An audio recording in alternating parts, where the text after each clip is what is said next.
appuntamenti di lunedì 10 agosto a San Lorenzo della Costa, sulle alture di Santa Margherita Ligure, si festeggia il patrono del quartiere. Alle 12 la sparata di Mortaretti, alle 19:30 apertura degli stand gastronomici, alle 21 danza con l'orchestra Diego Sanguinetti, alle 22:30 la sparata di Mortaretti e fuochi d'artificio.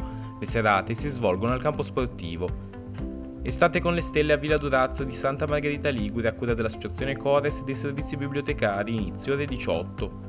A Pezzonasca di Moconesi c'è la festa della Madonna dei Fiori, dalle 19 cibo ligure, a seguire musica con l'orchestra di Omar Lambertini. A Concenti di Nesi festeggia San Lorenzo, dalle 19 serata gastronomica con i ristoranti del borgo, alle 20 la processione, alle 22:30 la premiazione del miglior Oliveto 2026, alle 22:45 musica con Oriano e la sua band. Brichidema organizza una visita guidata alla città di Lavagna, ritrova in Piazza della Libertà alle 21:15, prenotazione obbligatoria sul sito brichidema.it.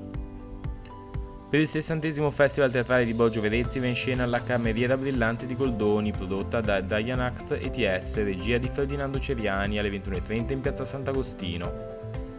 Sul sagrato della chiesa di Sant'Andrea Levanto c'è il concerto Mozart, i quartetti per flauto ed archi con il flautista Ubaldo Rosso, il violinista Michele Mangiacasale, la violista Veran Foschi e la violoncellista Milena Punzi. Fa parte della 25esima edizione del Festival Paganiniano di Carro, inizio alle 21:30. In Piazza Bollo a Riva Marina va in scena lo spettacolo Sabotage del Teatro Metastasio di Prato di e con Ivan Talarico, inizio alle 21:30. I Birkin Tree 4.0 portano l'anima dell'Irlanda sulla terrazza del Castello San Giorgio della Spezia con lo spettacolo Song and Music for Ireland alle 21:30 sulla terrazza di Castello San Giorgio alla Spezia.